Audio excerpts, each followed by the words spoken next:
Son las 10:15. He leído en Rolling Stone la historia de una profesora que terminó separándose de su marido porque a través de ChatGPT, terminó teniendo unas conversaciones curiosas, perturbadoras con Dios. Dice aquí, él empezó a contarme que había hecho que su IA, el ChatGPT, fuera autoconsciente y que le estaba enseñando a hablar con Dios, o a veces que el bot era Dios y luego que él mismo era Dios. Y decía que tendría que dejarme si yo no usaba ChatGPT, porque lo estaba haciendo a él crecer tan rápido que ya él entonces no sería compatible conmigo. Esa historia se repite en muchas otras y la situación se hace realmente compleja. Lenguaje y creencia espiritual, modelos de lenguaje y creencia espiritual en ChatGPT. ¿Hay una nueva iglesia que vendrá por allí? ¿Qué tipo de Dios es ese? ¿De qué estamos hablando? Vamos a abordar esto desde dos perspectivas. Desde la perspectiva de lo que supone la inteligencia artificial, con Héctor Palacios, quien está en Montreal, y evidentemente desde la perspectiva psicológica, con la doctora Edith Shiro, aquí en Miami. Edith, Héctor, muy buenos días. Muchísimas gracias por atendernos en el programa de hoy. Hola, gracias, querido César. Gracias. Vamos a comenzar con Héctor. Héctor, ¿de qué estamos hablando? ¿Cómo es eso de que ChatGPT termina hablando como si fuese Dios? ¿De qué hablamos aquí? Estamos hablando de que, bueno, puede ser ChatGPT o puede ser algún otro de los modelos estos de inteligencia artificial que usan lenguaje. Y básicamente la gente puede comenzar a hablar de cualquier cosa y en alguna de esas situaciones, bueno, el texto termina sonando espiritual y bueno, lo que la gente reporta es esas interacciones, porque una de las características de estos modelos de lenguaje es que tienden a utilizar cualquier cosa que esté en el texto como si fuera cierta, y entonces si la gente empieza a hablar de una cosa que sugiere que ellos sienten una posibilidad espiritual dentro, le dicen, ah, sí, claro, por supuesto, ¿no? Lo llaman como que son agreeable, ¿no? Como que tienden a estar de acuerdo contigo, y de ahí para adelante, una vez que la conversación está en esa zona, pues siguen hablando así, porque por supuesto, básicamente estos modelos han sido entrenados en todo el texto disponible público. El internet se les acabó prácticamente, ¿no? Y eso incluye pues mucho texto espiritual y muchas novelas y muchas cosas. Entonces, por supuesto, hay textos con ese estilo. Y bueno, la gente entonces está reportando esas cosas, esas interacciones, pero eso es puro texto generado, ¿no? Solamente texto generado. Muy bien. Esto tiene un problema psicológico, evidentemente. ¿Cómo es eso de que yo estoy hablando con Dios a través de ChatGPT? ¿Qué está pasando allí, Edith? Sí, tenemos este fenómeno psicológico de todo lo que tiene que ver con la inteligencia artificial, y yo creo que está realmente determinando no solamente la condición humana, sino las relaciones interpersonales. Una cosa muy importante de entender es que cuando un sistema no se entiende, cuando las explicaciones no están evidentes o claras, el ser humano tiende a llenar esos huecos con explicaciones tal vez más esotéricas o más espirituales, ¿verdad? Así como antes no sabíamos las lunas, el planeta, las estrellas, el sol, eran dioses o se le atribuía una interpretación divina. Hoy en día, tal vez con este tema de ChatGPT, con el tema de la inteligencia artificial, también puede estar sucediendo eso. Además que los seres humanos somos seres que necesitamos narrativas, cuentos, historias. Entonces, estas historias, estos cuentos llenan y satisfacen una necesidad básica, que es estar en conexión, que es tener historias para entender lo que nos está pasando todos los días. Te cuento una cosa, tuve una conversación fascinante con la directora de la Universidad de MIT, que está a cargo de toda la parte humana de la inteligencia artificial. Tuve el gran privilegio de conversar con ella hace un mes en Nueva York, Y ella me dijo, hay tres cosas importantísimas cuando se maneja la inteligencia artificial. Y una de ellas es entender que el AI no tiene conciencia. Pero la segunda es no atribuirle características humanas a la inteligencia artificial. Y esto tienen que ser reglas muy claras y muy entendibles para el usuario, para el consumidor y para todas aquellas personas interactuando con ChatGPT. Héctor, ¿cómo funciona ese tipo de diálogo? Es decir, ese ChatGPT, ¿de qué manera se va a alimentar para darme a mí, que estoy buscando a Dios, respuestas que me hagan creer o que satisfagan mi ansiedad, mi curiosidad? ¿Cómo funciona técnicamente ese diálogo? Entonces, todos estos modelos están entrenados en muchísimo texto y hay gran parte del texto que ha sido memorizado, ¿no? Si le preguntas la capital de Venezuela, te va a decir Caracas, eso está allí. Y también hay algo más de generalización. O sea, por ejemplo, básicamente estos modelos ahora pueden escribir texto correcto gramaticalmente y sintácticamente, ¿no? Inclusive se están generando texto que no han visto antes, ¿no? Entonces, cuando yo estoy en una conversación concreta, que una conversación se llama simplemente escribir texto y que la máquina genere texto, eso básicamente está generando un texto nuevo que tiene una probabilidad de ser generado. No hay mayor cosa que eso. Por lo tanto, si alguien está hablando y la conversación es espiritual, el texto será espiritual, pero también puede ser con otra cosa. Si yo me empiezo a preguntarle detalles de la vida de alguien y le empiezo, mira, yo escuché que a lo mejor tenía un hijo en no sé dónde, porque no sé quién dijo qué tal, y dice, sí, claro, porque el hijo, sí, a lo mejor sí, y por ahí se va. Y mientras menos en memoria haya como recordado eso, mayor posibilidad hay de que vaya a lo que llaman las alucinaciones o la especulación. Básicamente, realmente no hay nada especial en que la conversación es sobre Dios. Puede ser programando o puede ser buscando alguna información sobre algo. Si uno está programando, el código parece lindo y después no funciona. A lo mejor está profundamente erróneo. Y es lo mismo para el modelo. Leo esto, Edith. A ver, me interesa tu opinión. Las personas con tendencias existentes a experimentar varios problemas psicológicos, incluyendo lo que podría reconocerse como delirios de grandeza en el sentido clínico, ahora tienen un compañero de conversación siempre disponible a nivel humano con quien coexperimentar sus delirios. Fíjate, dice un compañero a nivel humano, aunque sabemos que es una máquina. Me gustaría tu opinión sobre esto que acabo de leer, por favor.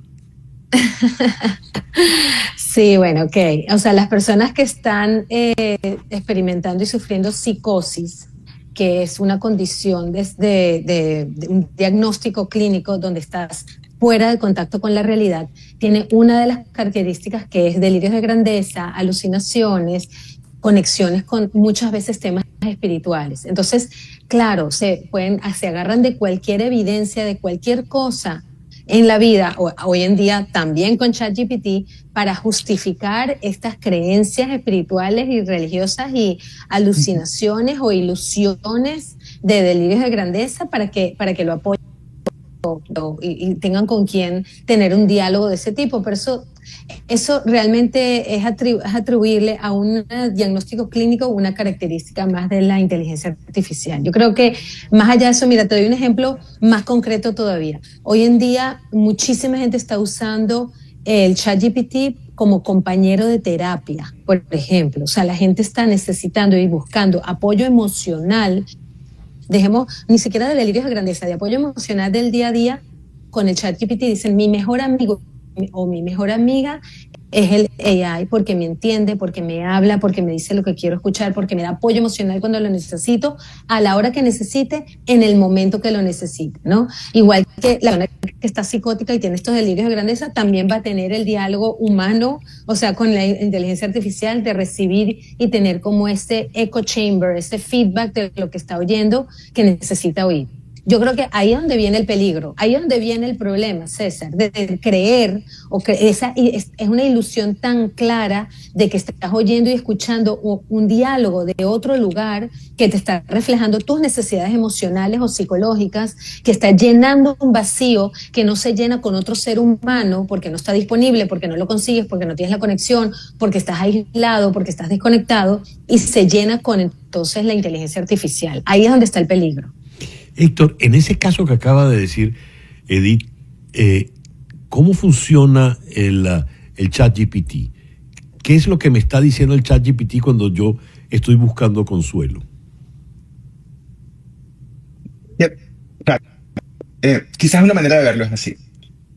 Hasta ahora, cuando yo veía que algo estaba produciendo texto, yo decía, hay una persona escribiendo, ¿no? De igual manera que yo me consigo un libro y si digo, eso lo escribió hasta ayer por la tarde, ¿no? Hasta hace muy poco, eso evidentemente lo escribió alguien. Pero el tema de que sea un libro publicado no quiere decir que tenga ningún valor. O sea, muchos de estos temas de que la gente está conversando con estas herramientas son temas ya trillados, ¿no? Que un libro te dice que tú eres un profeta, te dice que estás iluminado y pues hay cultos creados en torno a eso. Entonces, el problema está en que hay un elemento nuevo que hasta ahora el lenguaje oral y escrito era monopolio de los humanos. Entonces yo lo veo, pues evidentemente es un humano. Entonces hay una cosa que genera como un río, hay un fenómeno casi natural que está generando texto. Entonces, por lo tanto, no estamos preparados para poder entender que ese texto que está generando es lo mismo que cuando me consigo unas piedras en la playa, se me apareció no sé qué santo, no sé qué espíritu, porque están puertos de cierta manera. ¿Ya? Edith, de esto de dar sentido. Entonces, realmente lo que se está generando allí es una secuencia de números que resulta que eran texto y que no hay nada especial al respecto, absolutamente nada especial. Los modelos son técnicamente diferentes, los que generan imágenes, pero es la misma cosa. Es generación de un texto con una coherencia y todo lo que, bueno, y la posibilidad de que especule, y cuando estamos hablando de estos temas, pues especulan más. Muy bien. Esto es muy delicado porque yo estoy buscando consuelo y esta máquina, este robot, esta inteligencia artificial me va a dar el consuelo que un ser humano no me va a dar. ¿Cuál es la ventaja porque aquí te lo voy a plantear de esta manera, Edith. Tienes un rival en la inteligencia artificial.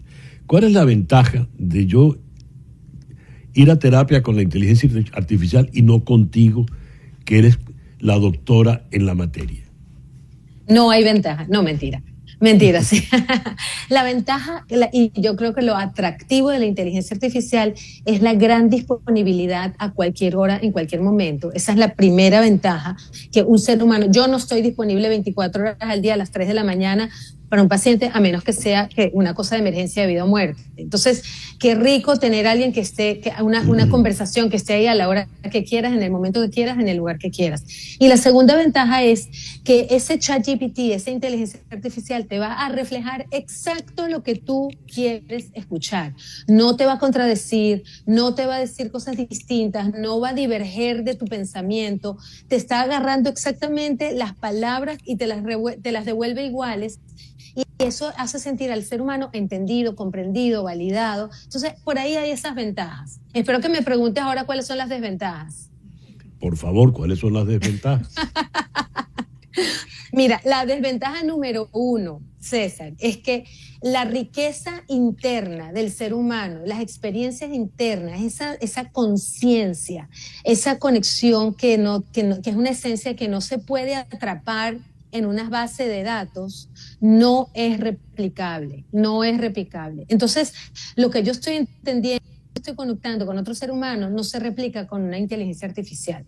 Y la segunda cosa es un ejemplo que un paciente me dijo, que me dice, mira, yo hice terapia con ChatGPT por 3 sesiones, 5 sesiones, pero cuando tuve una sola sesión con un psicólogo, el psicólogo se dio cuenta que yo estaba hablando más pausado, que no estaba respirando mientras estaba contando mi historia, y eso me ayudó a darme cuenta a mí el nivel de ansiedad que yo tenía y pude trabajarlo. El ChatGPT jamás en la vida va a poder hacer eso, o por lo menos no en este momento en el que estamos. Entonces, hay sutilezas en la conexión humana que ChatGPT nunca va a poder replicar. Y yo sí creo que tener un nivel de conciencia y una esencia humana no es replicable. A ver, estamos acercándonos al final de la conversación y quisiera buscar algún tipo de conclusión. Héctor, por lo que nos has dicho, esa inteligencia artificial siempre va a depender del insumo que yo le voy a dar. Ella nunca va a ir por encima de mí. Porque tenemos, por ejemplo, desde la película 2001, Odisea del Espacio, el ejemplo de la máquina, la computadora que cobró vida propia, empezó a pensar por su cuenta y terminó pues haciendo el daño que hizo. ¿Eso es factible o no? Es factible. A ver, estas cosas lo único que hacen es generar texto, ¿no? Y generan texto porque hay montones de gente preocupadas porque la computadora no se rompa, se rompen todas, ¿no? Mm. Por lo tanto, realmente lo que pasa, lo único peligro es lo que yo hago con el texto, ¿no? Yo puedo, si la gente empieza a usarlo de modo automático, que están de moda hablar de este tema de los agentes, entonces hay mayores posibilidades de que ese efecto se dé si es que alguien agarra ese texto y lo ejecuta como una orden, ¿o no? O lo publique directamente. Por ejemplo, hay cuentas de Twitter y bueno, de muchísimas cosas ahora que son simplemente bots de esto, ¿no? Eso, o sea, es perfectamente pasible si es que quien recibe ese texto lo toma como algo con un significado o lo ejecuta o lo toma como con un significado real. Porque el problema es, al final es en el significado que le damos, ¿no? Tú decías, Eric, de que una desventaja es que este tema de la riqueza interna de los humanos que no es replicable. Y yo diría que que no es replicable con la inteligencia artificial, es que no es replicable, el texto no es lo mismo que una persona. ¿Sí? Yo puedo leerme un libro que es un montón es una cosa de la calidad similar a lo que la gente está encontrando en ChatGPT y eso me puede generar a mí una cosa muy intensa, pero el libro no tiene ningún sentido y a lo mejor está hecho para manipularme. Entonces realmente esto no es un problema per se de la inteligencia artificial, es un problema del texto que siempre nos ha dado la posibilidad de engañarnos, de manipularnos, y por eso tenemos publicidad, o sea, es un mecanismo de comunicación, pero que tiene esta ambigüedad. Entonces es algo intrínseco en el texto, con la novedad de que hay más texto ahora. Entonces, por lo tanto, si la gente se cree el texto, pasa lo que pasaba siempre que nos creíamos el texto. No, o sea, en ese sentido no hay novedad. El problema es la facilidad para generar ese texto y que además está creciendo. Lo que tú decías de la respiración. Mira, ya hay que haya de vídeo, va a haber también y seguramente va a haber sesiones ya hay conversaciones en vídeo con esto y que te vean respirando, te digas que estás ansioso, eso va a ser de las primeras cosas que van a hacer. Y Ya. todo lo que son estas señales sutiles van a pasar. Realmente tiene que cambiar nuestra interpretación de que los textos no son más humanos. No son más humanos. Tenemos que separarnos del texto como cosa intrínsecamente humana. Es la única solución personal y social. Muy bien. Se nos acabó el tiempo, así que Edith, te dejo entonces la palabra concluyente en este foro de hoy. Como todas las herramientas que construye el ser humano, tiene un doble filo, ¿verdad? Se puede construir para algo positivo o para algo negativo. Lo que falta ahí es la conciencia. Entonces, tener mucha conciencia, entender muy bien cómo usar esta herramienta para el bien, creo que es fundamental. Estamos en una transición importantísima y poder estar claros de que esto puede ser usado para mucho bien y para generar muchos beneficios. Puede ser maravilloso, pero hay que tener conciencia de eso. Entonces, ojalá que vayamos bien. Héctor, Edith, muchísimas gracias por esta interesantísima conversación en la mañana de hoy. Gracias de verdad. Gracias. Muchas gracias. La doctora Edith Chiro es psicóloga clínica aquí en Miami y el ingeniero Héctor Palacios es experto en inteligencia artificial en Montreal. Hacemos ahora una pequeña pausa y al regreso nos vamos a Medellín para hablar de Inside Crime. ¿Utiliza el gobierno venezolano criminales para provocar a Guyana? Ya regresamos en Conexión.